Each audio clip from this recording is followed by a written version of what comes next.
विभाग के हिंदी अध्यापक श्री मुकेश गोकुल सिंह राजपूत द्वारा निर्मित यूट्यूब चैनल की ओर से सभी छात्रों को और मेरे हिंदी अध्यापक वृंद को नमस्ते, मंगलमय शुभकामनाएं। इस यूट्यूब चैनल के माध्यम से हिंदी विषय में हिंदी पाठों की जानकारी ज़्यादा से ज़्यादा स्कूलों के छात्रों तक और मेरे हिंदी विषय के हिंदी अध्यापक वृंद तक पहुंचाने का प्रयास प्रामाणिकता के साथ करते रहेंगे। तो दोस्तों, इस हिंदी पाठों की गाड़ी की रफ्तार को तेज करने के लिए इस YouTube चैनल को देखने वाले सुनने वाले मेरे सभी छात्रों को और मेरे हिंदी अध्यापक वृंद को और साथ ही साथ मेरे अन्य सभी अध्यापक वृंद को जरूर कहना चाहूँगा कि इस YouTube चैनल को लाइक करें, अपने दोस्तों के साथ शेयर करें, सब्सक्राइब करें और हाँ दोस्तों, इस YouTube चैनल की लिंक को ज़्यादा से ज़्यादा शेयर करें। और हाँ दोस्तों, मेरा वीडियो आप लोगों को कैसे लगा इस बारे में ज़रूर कमेंट करें। तो चलिए दोस्तों, आज के सत्र में हिंदी सुलभ भारती कक्षा 8वीं की पहली इकाई का 7वां पाठ, जिसका नाम है मेरे रजा साहब। क्या नाम है दोस्तों? मेरे रजा साहब। इसके बारे में जानकारी प्राप्त करेंगे। इसकी लेखिका या फिर संस्मरणकार नाम है सुजाता बजाज। क्या नाम है? सुजाता बजाज। तो चलिए दोस्तों, अगले टॉपिक में हम लेखिका या फिर यह जो संस्मरण है, इसलिए संस्मरणकार का संक्षिप्त परिचय प्राप्त करेंगे। वह इस प्रकार: सुप्रसिद्ध चित्रकार सुजाता बजाज जी का जन्म सन 1958 को राजस्थान राज्य के जयपुर में हुआ। आजकल आप पेरिस में रहती हैं। आपके चित्र एवं मूर्तिकला भारतीय रंग में डूबी हुई रहती है।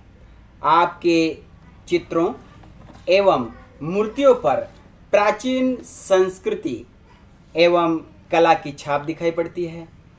आपने अपनी कला में ऐसी दुनिया का सृजन किया है जिसमें सादगी भी है और रंगीनी भी, खुशी भी है और गम भी है। आपकी प्रमुख कृतियों में गणेश जी के चित्रों पर आधारित, दोस्तों गणपति बाप्पा मोरिया, हाँ, तो ऐसे गणेश जी के चित्रों पर आधारित एक पुस्तक प्रकाशित है। तो दोस्तों, यह था संक्षिप्त परिचय सुजाता बजाज जी का। अब अगले टॉपिक में हम ये जो पाठ्य अपना गद्य है या फिर संस्मरण है, इससे संबंधित प्रस्तावना विषय प्रवेश इस प्रकार: मेरे रजा साहब पाठ सुप्रसिद्ध चित्रकार लेखिका सुजाता बजाज ने लिखा है। यह पाठ संस्मरण विधा है। प्रस्तुत पाठ में लेखिका, कलाकार सुजाता बजाज और प्रसिद्ध चित्रकार सैयद हैदर रजा के विषय में संस्मरण है। दोस्तों, संस्मरण का मतलब होता है यादें। फिर से एक बार, बहुत महत्वपूर्ण है ये बात। संस्मरण का मतलब होता है यादें। यहाँ रजा साहब के सर्वधर्म समभाव, मानव मात्र से प्रेम, युवा कलाकारों को प्रोत्साहन, उनकी जिज्ञासा वृत्ति, कृतियों के प्रति लगाव आदि गुणों को दर्शाते हुए लेखिका संस्मरणकार सुजाता बजाज ने यह पाठ या संस्मरण लिखा है, अर्थात यादें लिखी है। इस पाठ में, संस्मरण में एक सच्चे कलाकार के दर्शन होते हैं दोस्तों।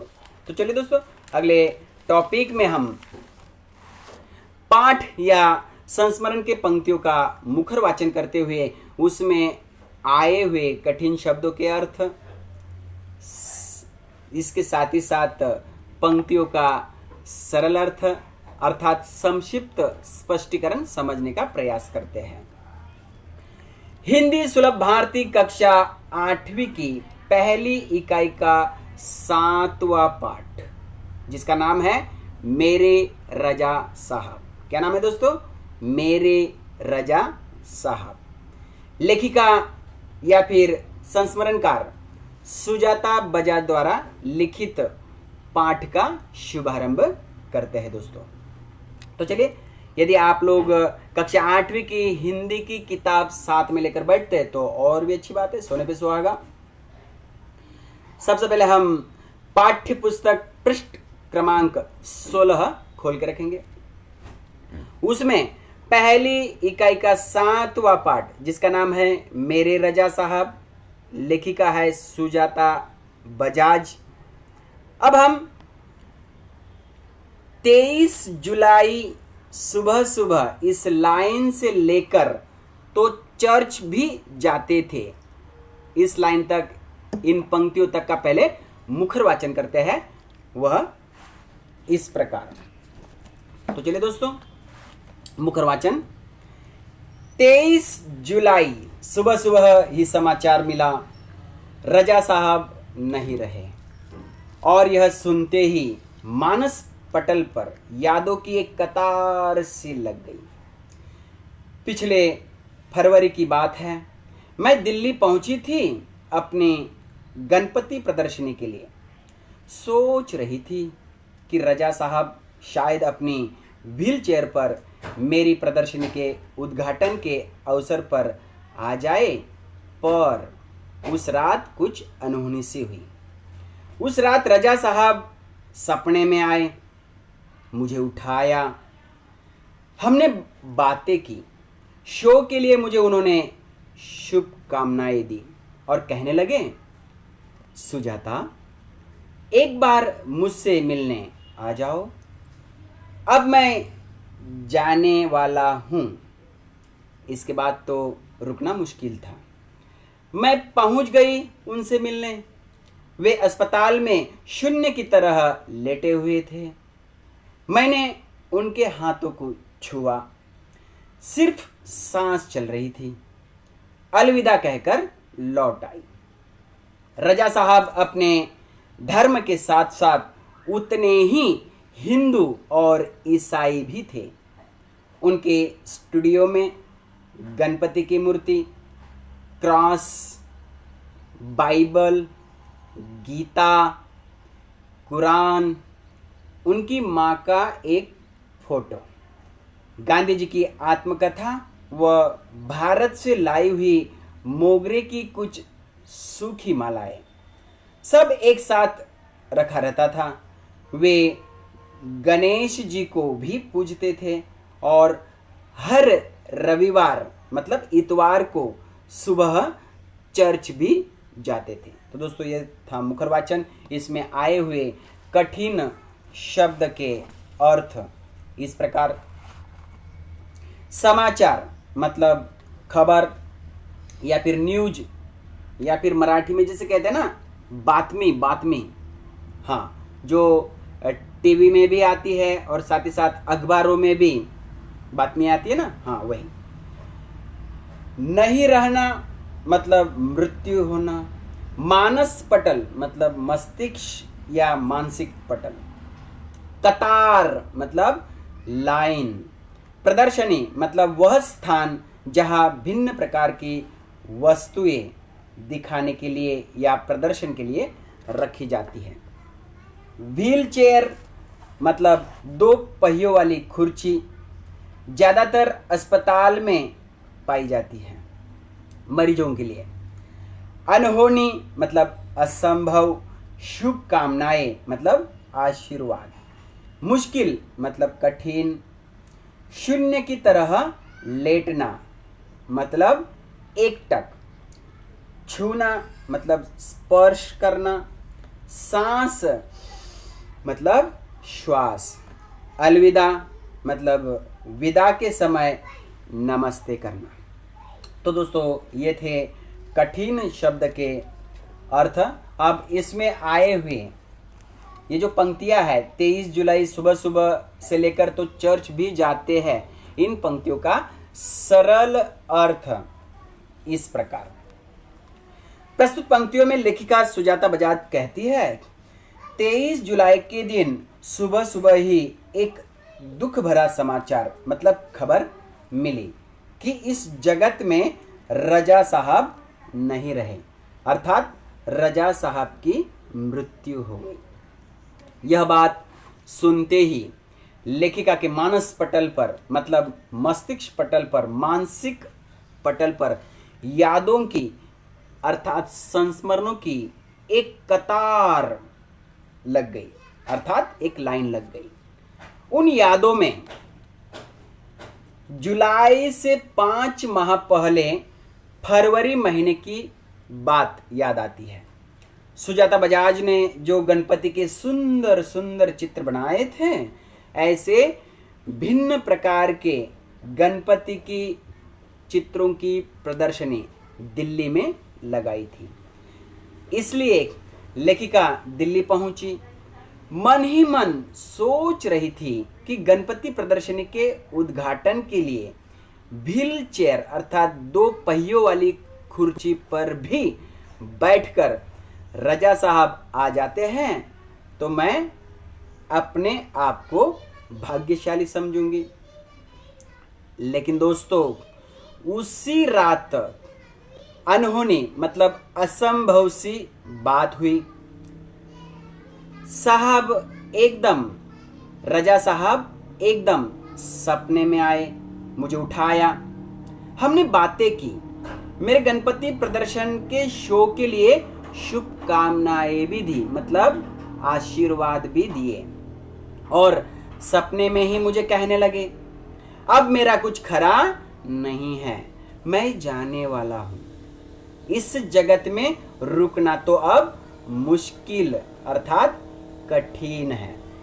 सुजाता, एक बार जरूर मुझे मिलने के लिए आ जाओ। रजा साहब क्या कहते हैं कि अब मेरी मृत्यु होने वाली है, तो सुजाता एक बार जरूर मुझे मिलने के लिए आ जाओ। लेखिका रजा साहब से जब मिलने पहुंचती है, रजा साहब अस्पताल में बेड के ऊपर शून्य की तरह लेटे थे, मतलब बेड पर लेटे लेटे एकटक देख रहे थे। सुजाता ने उनके हाथों को छुआ मतलब स्पर्श किया तो पता चला कि सिर्फ उनकी सांस चल रही थी, श्वास चल रहा था।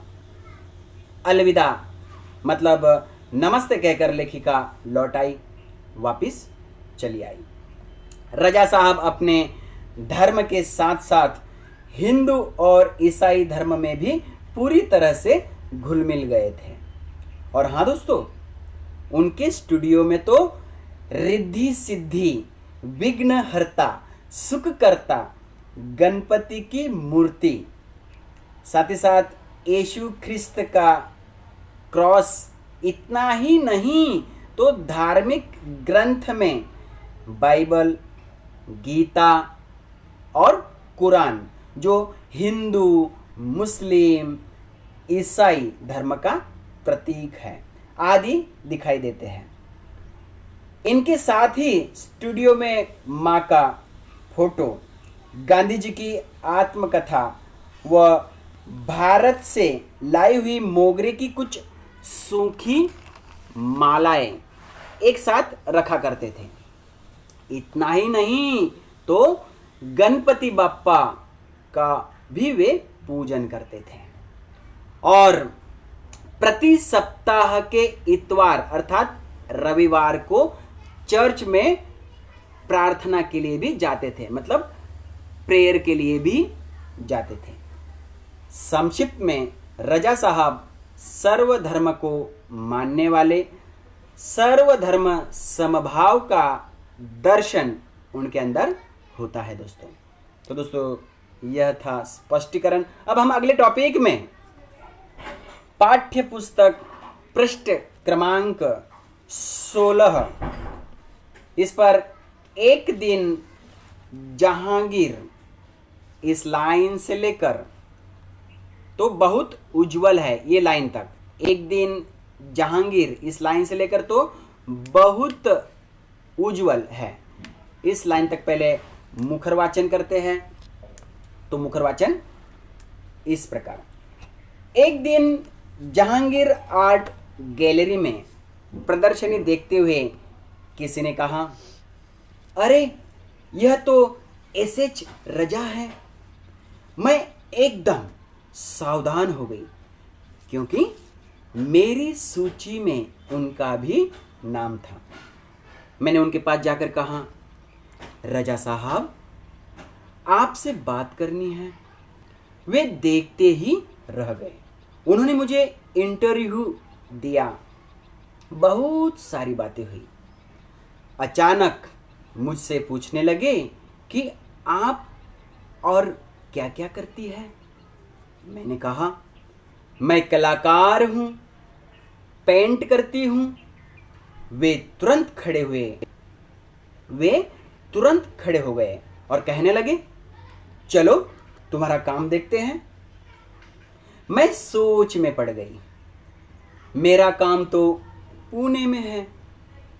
उन्हें बताया तो वे बोले, चलो पुणे। ताज होटल के सामने से हमने टैक्सी ली और सीधे पुणे पहुंचे। उन्होंने मेरा काम देखा और फिर कहा, आपको पेरिस आना है, आपका भविष्य बहुत उज्जवल है। तो दोस्तों यह था मुखर वाचन। इसमें आए हुए कठिन शब्द के अर्थ इस प्रकार। जहांगीर आर्ट गैलरी जो मुंबई में है। कहाँ है दोस्तों? जहांगीर आर्ट गैलरी मुंबई में है। सूची मतलब लिस्ट, इंटरव्यू मतलब मुलाकात, पेंट मतलब चित्रकार, टैक्सी मतलब किराए पर मिलने वाला वाहन। जैसे कि देखिए हम देखते हैं ना, काली पीली टैक्सी होती है। हाँ, तो ऐसे ढेर सारी अलग अलग टैक्सियाँ होती है जो भाड़े पर या किराए पर मिलती है। भविष्य मतलब आने वाला समय। तो दोस्तों ये थे कठिन शब्द के अर्थ।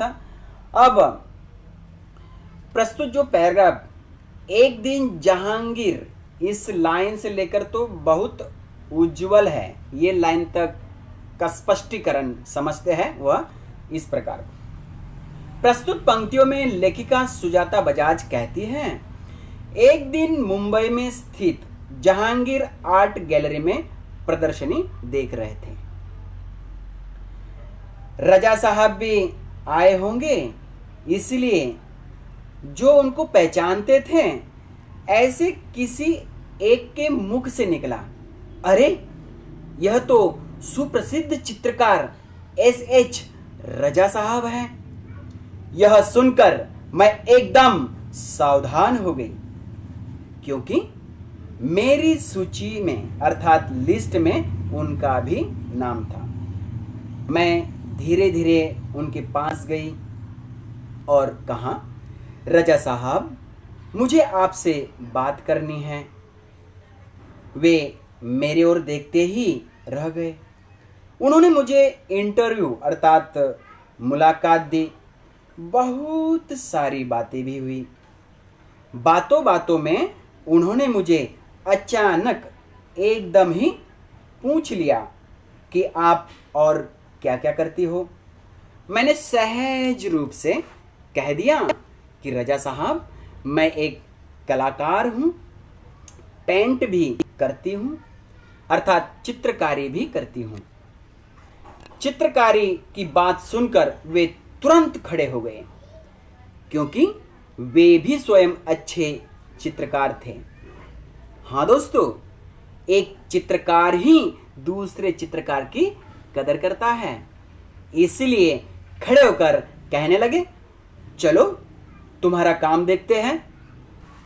रजा साहब मेरी चित्रकारी देखने की बात सुनकर मैं सोच में पड़ गई अर्थात विचार में पड़ गई क्योंकि मेरा काम तो पुणे में है। अब तो हम मुंबई में स्थित जहांगीर आर्ट गैलरी में है, ऐसे बताया। इस पर रजा साहब ने कहा, तो क्या हुआ? चलो सुजाता, अभी पुणे चलते हैं। मुंबई के ताज होटल के सामने से टैक्सी ली, मतलब किराए का वाहन गाड़ी ली और सीधे पूना पहुंचे जहां मेरा काम था। उन्होंने मेरा काम देखकर कहा, अरे वाह क्या चित्रकारी है, अरे वाह क्या चित्रकारी है, सचमुच आपके कला में तो दम है सुजाता, इसीलिए आपको पेरिस आना है, क्योंकि आपका भविष्य उज्जवल है, प्रकाशमान है, ऐसे रजा साहब कहते हैं। तो चलिए दोस्तों, यह था सरल अर्थ। अब अगले टॉपिक में हम पाठ्य पुस्तक पृष्ठ क्रमांक 16 और 17 देखते हैं। उसमें छोटी से छोटी बात, इस पंक्ति से लेकर तो चिंता करने के लिए इस पंक्ति तक का पहले मुखर वाचन करते हैं दोस्तों। तो चलिए, मुखर वाचन इस प्रकार, छोटी से छोटी बात। दोस्तों मुखर वाचन इस प्रकार, छोटी से छोटी बात भी उनके लिए महत्वपूर्ण हुआ करती थी। बड़ी तन्मयता और लगन के साथ करते थे सब कुछ। पेंटिंग बिकने के बाद पैकिंग में भी उनकी रुचि हुआ करती थी। कोई इस काम में मदद करना चाहता तो मना कर देते थे, किसी को हाथ नहीं लगाने देते थे। बड़े करीने से धैर्य के साथ वे पैकिंग करते थे। कहते थे, लड़की ससुराल जा रही है, उसे संभाल कर भेजना है। जब वे किसी को पत्र लिखते या कुछ और लिखते तो मत पूछिए, हर शब्द हर पंक्तियों को नाप तौल कर लिखते थे। फूल उन्हें बहुत प्यारे लगते थे। मुझे याद है 22 अक्टूबर 1988 को मैं लंदन से पेरिस के गार्दिनो स्टेशन पर ट्रेन से पहुंची थी। रजा साहब स्टेशन पर मेरा इंतजार कर रहे थे। ट्रेन लेट थी पर वे वहीं डटे रहे। मुझे मेरे हॉस्टल के कमरे में छोड़कर ही वे गए। एक दिन मैं बीमार होकर अपने कमरे में पड़ी थी। रात 11 बजे रजा साहब मेरे लिए दवा, भारतीय रेस्टोरेंट से खाने का पैक करवा कर पहुंच गए। मेरे घर वालों को फोन करके कहा, आप लोग चिंता न करें, मैं हूं पेरिस में सुजाता की चिंता करने के लिए। इस प्रकार दोस्तों यहाँ पर यह मुखर वाचन था। अब इसमें आए हुए कठिन शब्दों के अर्थ इस प्रकार, तन्मयता मतलब ध्यास या लगन, पैकिंग मतलब किसी चीज या वस्तु को पैक करना मतलब बांधना, करीने से मतलब ढंग से, धैर्य मतलब हिम्मत, अच्छे से या फिर आराम से, नाप तौल कर मतलब बहुत सोच समझ कर, विचार करके, इंतजार मतलब प्रतीक्षा, डटे रहना मतलब खड़े रहना, हॉस्टल मतलब वसति गृह या फिर छात्रालय जिसे कहते हैं ना, लेकिन यहाँ पर लड़कियों का वह छात्रालय या हॉस्टल है। रेस्टोरेंट मतलब होटल, चिंता मतलब फिक्र। तो दोस्तों यह थे कठिन शब्द के अर्थ। अब यह जो पैराग्राफ है, छोटी से छोटी बात से लेकर तो चिंता करने के लिए इन पंक्तियों तक का सरल अर्थ अब हम समझते हैं। वह इस प्रकार, प्रस्तुत पंक्तियों में पैराग्राफ में लेखिका सुजाता बजाज कहती है कि रजा साहब के लिए कोई बड़ा काम हो या छोटा काम, अर्थात बड़ी बड़ी बात से लेकर तो छोटी छोटी बात भी महत्वपूर्ण होती थी। कोई भी कार्य बड़े ही तन्मयता के साथ अर्थात ध्यास के साथ, लगन के साथ मन लगा के करते थे। इसका उदाहरण देते हुए लेखिका कहती है कि जब भी रजा साहब की पेंटिंग अर्थात चित्र बिकता था, उसके बाद पेंटिंग मतलब वह चित्र की पैकिंग में अर्थात बांधने में भी रुचि लेते थे। कोई भी उस काम में सहायता करना चाहता था तो वे उसको भी मना कर देते थे, किसी को हाथ नहीं लगाने देते थे। और हाँ दोस्तों, पैकिंग बड़े ही करीने से अर्थात ढंग से, धैर्य के साथ अर्थात हिम्मत के साथ अच्छे से आराम से पैकिंग करते थे। दोस्तों, रजा साहब पेंटिंग को लड़की के जैसे मानते थे। लड़की को ससुराल में संभाल कर विदा किया जाता है, वैसे ही पेंटिंग को भी मानो ससुराल में भेज रहे हैं, इसीलिए बड़े ही संभाल कर पैकिंग करके भेजते थे।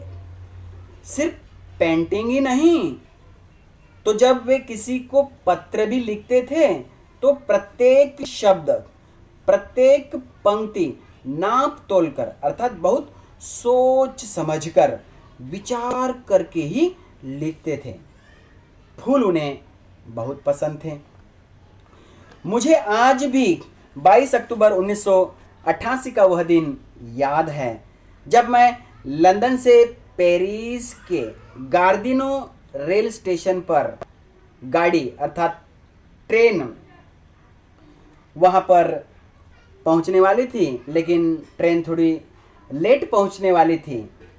फिर भी रजा साहब मेरा इंतज़ार करते हुए वहीं पर डटे रहे, वहीं पर मेरी प्रतीक्षा करते रहे। मुझे मेरे हॉस्टल अर्थात छात्रालय के कमरे में छोड़कर ही वे गए। इतना ही नहीं तो वह दिन भी मैं कैसे भूल सकती हूँ। जब मैं बीमार होकर अपने कमरे में पड़ी थी, तब देर रात लगभग रात के 11 बजे रजा साहब मेरे यहाँ पहुँचे। साथ में मेरे लिए दवा अर्थात औषधि लेकर आए थे और हाँ दोस्तों, भारतीय रेस्टोरेंट अर्थात होटल से खाना भी पैक करवा कर लाए थे। और हाँ दोस्तों, मेरे परिवार वालों को फ़ोन करके कह दिया था कि सुजाता बेटी की चिंता नहीं करना है, उसकी फिक्र नहीं करना है, ताकि मैं हूँ ना उसकी चिंता करने वाला। इस प्रकार से बड़े ही मतलब प्रेम से सुजाता के परिवार वालों को यह फ़ोन रजा साहब ने किया। तो दोस्तों, यह था सरल अर्थ स्पष्टीकरण। अब अगले टॉपिक में हम पाठ्य पुस्तक पृष्ठ क्रमांक 17 के ऊपर हर बार जब मैं इस लाइन से लेकर हर बार जब मैं इस लाइन से लेकर तो हिंदी में ही बात करते, इस लाइन तक का पहले मुखरवाचन करते हैं। मुखरवाचन इस प्रकार, हर बार जब मैं रजा साहब पेंटिंग पूरी करते, हर बार जब मैं या रजा साहब पेंटिंग पूरी करते तो सबसे पहले एक दूसरे को दिखाते थे। दोनों एक दूसरे के ईमानदार समालोचक थे। हमने मुंबई, लंदन, पेरिस और न्यूयॉर्क के साथ साथ प्रदर्शनियां की, पर कभी कोई विवाद नहीं हुआ। यह उनके स्नेह व अपनेपन के कारण ही था। हिंदी, उर्दू तो हमेशा से ही बहुत अच्छी रही है उनकी। अंग्रेजी, फ्रेंच भी वे बहुत अच्छी लिखते थे। कविताओं से बहुत प्यार था उन्हें। शेर, गजल व पुराने हिंदी फिल्मों के गाने बड़े प्यार से सुनते थे। एक डायरी रखते थे अपने पास, हर सुंदर चीज को लिख लिया करते थे, हर सुंदर चीज को लिख लिया करते थे उसमें। मेरी बेटी हेलेना बहुत खूबसूरत हिंदी बोलती थी तो उन्हें बहुत गर्व होता था। वे हमेशा उसके साथ शुद्ध हिंदी में ही बात करते। तो दोस्तों, यह था मुखर वाचन। अब इसमें आए हुए कठिन शब्द के अर्थ इस प्रकार। पेंटिंग मतलब चित्रकारी। समालोचक मतलब गुण दोषों पर चर्चा करना। विवाद मतलब झगड़ा। स्नेह मतलब प्रेम। प्यार मतलब प्रेम। डायरी मतलब नोटबुक। हेलेना लेखिका सुजाता बजाज की लड़की का नाम है। खूबसूरत मतलब सुंदर। गर्व मतलब अभिमान। शौक मतलब रुचि या फिर मराठी में कहते हैं ना छंद, हाँ वही। जान अटकी रहना मतलब अच्छा भाना या लगना। हफ्ता मतलब सप्ताह या 7 दिन। शाकाहारी मतलब जिस खाने में मांस न हो ऐसा खाना, जैसे साग सब्जी, दाल चावल रोटी आदि।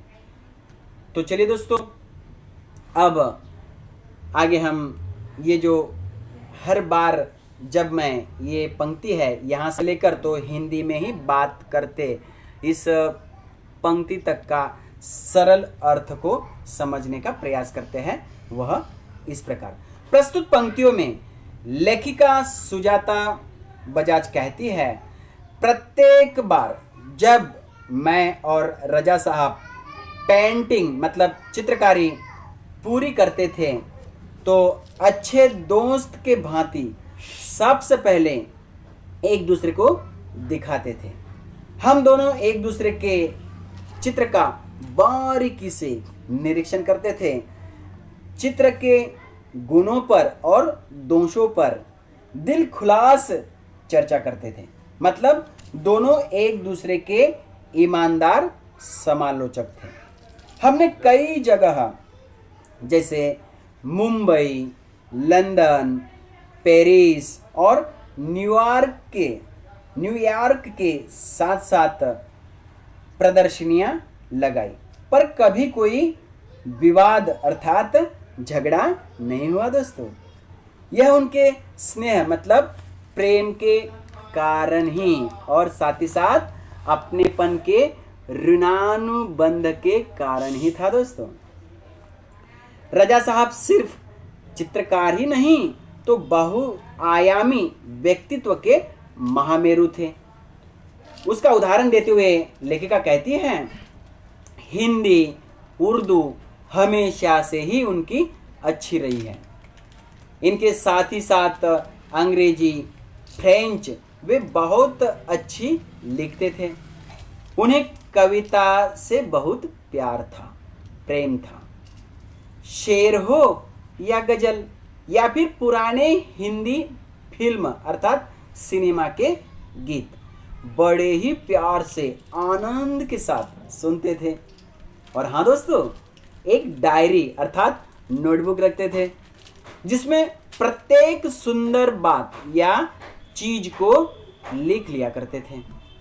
लेखिका सुजाता बजाज की बेटी हेलेना बहुत खूबसूरत अर्थात सुंदर मीठी हिंदी बोलती थी, इसलिए उन्हें बहुत गर्व था, मतलब अभिमान होता था रजा साहब को। और हाँ, रजा साहब हेलेना के साथ हमेशा शुद्ध हिंदी में ही बात करते थे दोस्तों। तो दोस्तों, इस प्रकार यह सरल अर्थ या स्पष्टीकरण था। अब अगले टॉपिक में हम पाठ्य पुस्तक पृष्ठ क्रमांक 17 के ऊपर रजा साहब को अच्छा, ये लाइन से लेकर तो अब मैं नहीं, इस लाइन तक का पहले मुखर वाचन करते हैं। वह इस प्रकार, रजा साहब को अच्छा खाने का बहुत शौक था, पर दाल चावल रोटी आलू की सब्जी में जैसे उनकी जान अटकी रहती थी। मैं हफ्ते में एक बार भारतीय शाकाहारी खाना बनाकर भेजती थी उनके लिए, उनके फ्रांसीसी दोस्तों के लिए। रजा साहब के कुछ पुराने फ्रांसीसी दोस्तों को उनके जाने की खबर देने गई तो फिर से एक बार उनकी दीवारों पर रजा साहब की काफ़ी सारी कृतियाँ देखने का मौका मिल गया।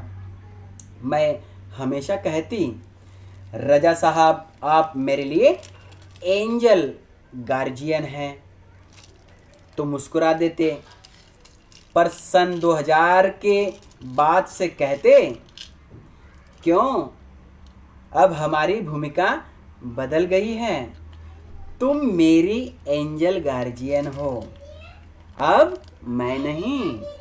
इस प्रकार दोस्तों यह मुखरवाचन है। अब इसमें आए हुए कठिन शब्द के अर्थ इस प्रकार। शौक मतलब छंद या रुचि।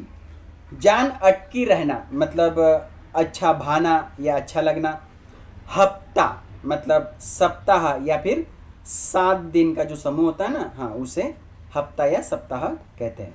शाकाहारी मतलब जिस खाने में मांस न हो ऐसा खाना, जैसे कि हरी सब्जी, साग, दाल, चावल, रोटी आदि। काफ़ी मतलब बहुत। कृतिया मतलब काम, मौका मतलब अवसर।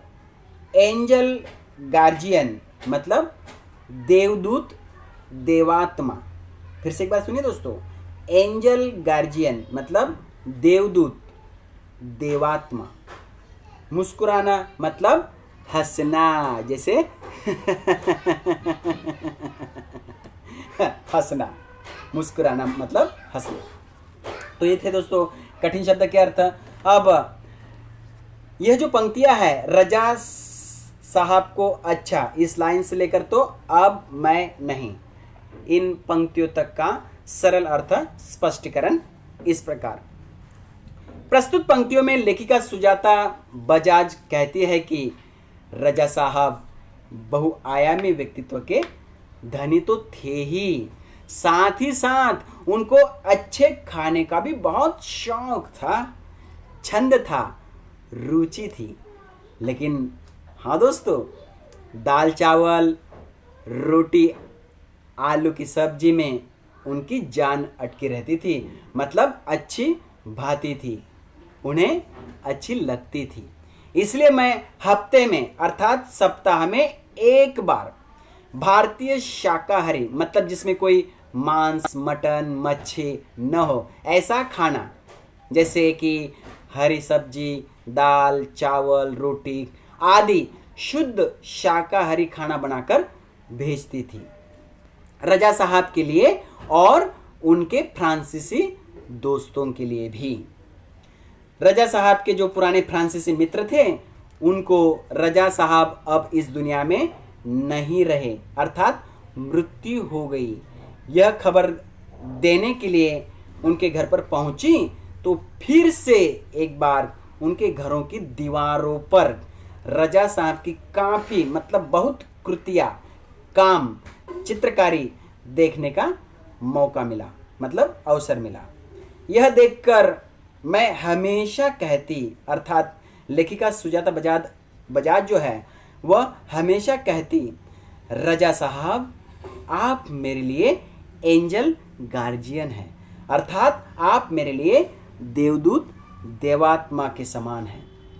तब रजा साहब मुस्कुरा देते, मतलब हंस देते। लेकिन रजा साहब के मृत्यु के बाद सन 2000 के बाद मानो रजा साहब लेखिका सुजाता बजाज को कहते हैं, क्यों क्यों अब हमारी भूमिका बदल गई है, पहले मैं तुम्हारे लिए एंजल गार्जियन था, लेकिन अब मैं नहीं, तुम मेरे लिए एंजल गार्जियन हो। अर्थात सुजाता, तुम मेरे लिए देवदूत, देवात्मा के समान हो। तुम मेरे लिए देवदूत, देवात्मा हो। तो दोस्तों, इस प्रकार से यहाँ पर यह जो पाठ है सातवें नंबर का, मेरे रजा साहब जिसे सुजाता बजाज ने लिखा है, वह यहाँ पर संपन्न होता है। मुझे उम्मीद है दोस्तों, आप सभी छात्रों को यह पाठ पसंद आया होगा, समझ में भी आया होगा। यदि और भी अच्छे ढंग से इसे समझना है तो इस वीडियो को बार बार देखिए, बार बार सुनिए। इसमें आए हुए कठिन शब्द के अर्थ को लेखन करने के लिए वीडियो को पॉज कीजिए, वह कठिन शब्द के अर्थ अपने नोटबुक में लेखन कर लीजिए। चलिए दोस्तों, फिर से मिलते हैं, तब तक अपना ख्याल रखिए। और हाँ दोस्तों, इस YouTube चैनल को जरूर लाइक करें, अपने दोस्तों के साथ शेयर करें और सब्सक्राइब करना न भूलें। और साथ ही साथ इस YouTube चैनल की लिंक को ज़्यादा से ज़्यादा शेयर करें। जाते जाते मेरे सभी छात्रों को और हिंदी अध्यापक वृंद को और साथ ही साथ अन्य सभी अध्यापक वृंद को मंगलमय शुभकामनाएं। नमस्ते।